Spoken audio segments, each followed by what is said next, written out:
Ooh.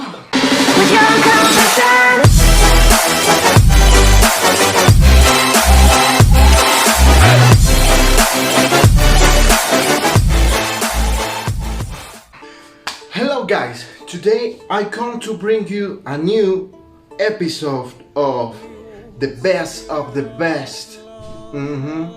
This time we will talk about the top 3 best biking series in the universe. Well, let's start with the third place, where we have the series named Barbarians, an original Netflix series. It is in this position since the series was being based on the Viking settlements in Rome, where the Romans themselves named them as Germanic peoples. This series is not Viking at all. This is the reason of this position. Maybe this is the shortest of the top 3 shows, with only 6 episodes forming a single season, leaving the details of duration for later. Its history is very interesting, and although it might be at first it can be boring, tedious and even basic, but as you progress in this story you learn a lot of, you cry, you get angry, and you will stay in suspense, maybe until we know the story is that we can talk about it, and it is what this television series gives you. I will give you a short summary without spoilers. Take it easy. It all starts in the Germanic Roman provinces. A Roman Empire had been created, and the Vikings in their provinces had to pay taxes until after they gave much more than they owned. But the Roman army was invincible throughout the world. Were they? Well, is this just the answer that overwhelms us and that not right? They have to see it. The protagonist by deduction maybe is a Roman army commander who was born to the pagans but was kidnapped and raised by the Romans. A Viking people who refused to pay tribute, and they lamentably suffered a massacre by a few Roman soldiers. What they did not know is that they would seek revenge and union to overthrow the empire. Check the program.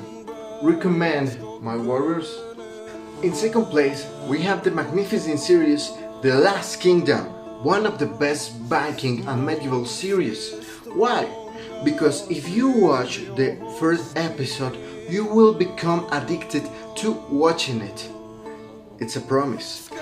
It is a series with a lot of action, a lot of blood, romance, and maybe a bit of sadness. The series was being created in England during the years of 780 to 1820, more or less. It is a more realistic view of Vikings and the ruthless way of acting. I like this. In this case, the Vikings were the invincible army, and one of them would try to defeat them. Would he? This question will be answered when you see on your television. In Netflix, man, its story is based on a Saxon boy who is kidnapped by the Vikings as a slave, to later become the son of the Viking chief. It's unbelievable. When he grew up, someone will take revenge and kill his new Viking father. He will flee for help, but the Vikings did not believe in him, so he decided to look for the King of Wessex as a refuge, the King of England. And that will be how the story of Uhtred Ragnarsson will be born. A Saxon Viking who will help the king to become king, but a fall of England, the mighty King Alfred. I totally recommend it to my warriors. It is a story like no other one. It's full of many battles. You should see it, or might consider it. And in the top number 1, the first place is for Vikings, the best of the best series in the universe. Why is Vikings the best series in the universe? Well, Vikings is the best historical series, dramatical series in the universe. It's a very Viking series. This is the story of Ragnar Lodbrok. He was a farmer. He knows if he killed his jarl, his chief, they gonna be a chief, they gonna be a jarl. At the very first episode of the television drama Vikings began in the year 800 AD on a corpse-strewn battlefield somewhere in the eastern Baltic. Two warriors, filthy and bloody, slaughtered the last of their enemies before our eyes, while on a distant hill Odin walked amid the dead against a black and brooding sky. It was clear to anyone watching this opening segment that he was a show that would venture into an ancient world of darkness and devastation. How call it anything else given the subject matter? After all, its central figures were the men who struck terror into the heart of Europe for 200 years. 200 years! Yet the rest of that episode went in a quite different direction. It introduced a family and a tribe. It focused on relationship ambitions and in particularly on a burgeoning conflict between an adventurous young rebel named Ragnar Lodbrok, Travis Flamel, the actor, ruler determined to ruthlessly crush anyone who defied him. It stepped into the Viking world, its beliefs, its customs and its culture, and brought us along. Vikings is not history, it's a story woven from history, from saga, from skaldic poems, and from the imagination of its writer, creator, Michael Hirst. The first season explored the themes and relationships introduced in that first episode.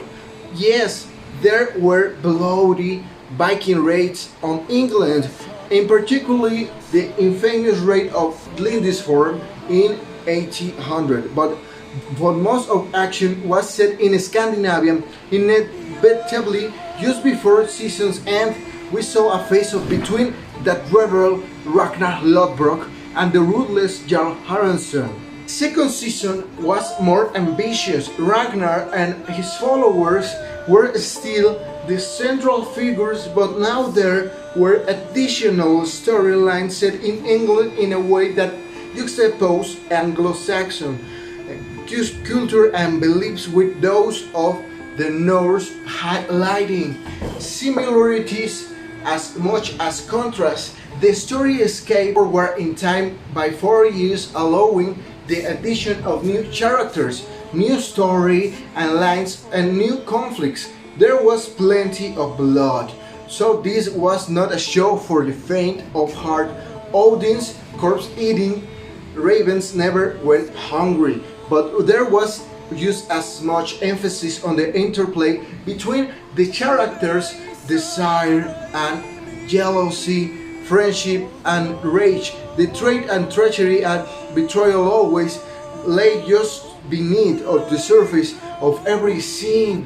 In the number 3 season, we added Paris to the mix, and now we were following numerous different storylines that at the same time were all part of a much larger story. The quality of their production, very fine to begin, was with ever more ships, real and CG, ever more lavish sets and breathtaking battle scenes. The cast had to learn how to fight with swords and shields and even how to sail their long ships. Writer Michael Hirst discovered the historical timeline, sacrificing it to the demands of good drama. He could be criticized for playing fast and loose with historical figures. I was one who held, and for carrying his characters into the wrong century, but no one could can inspire storytelling. The first 10 episodes of season 4 ramped things up again. The Anglo-Saxon storyline followed a fun elthing Connor Helen to Rome while his grandfather in Wessex. And this is the story of the best Viking series, and I recommend this series, totally recommend it. And warriors, continue fighting. Skål!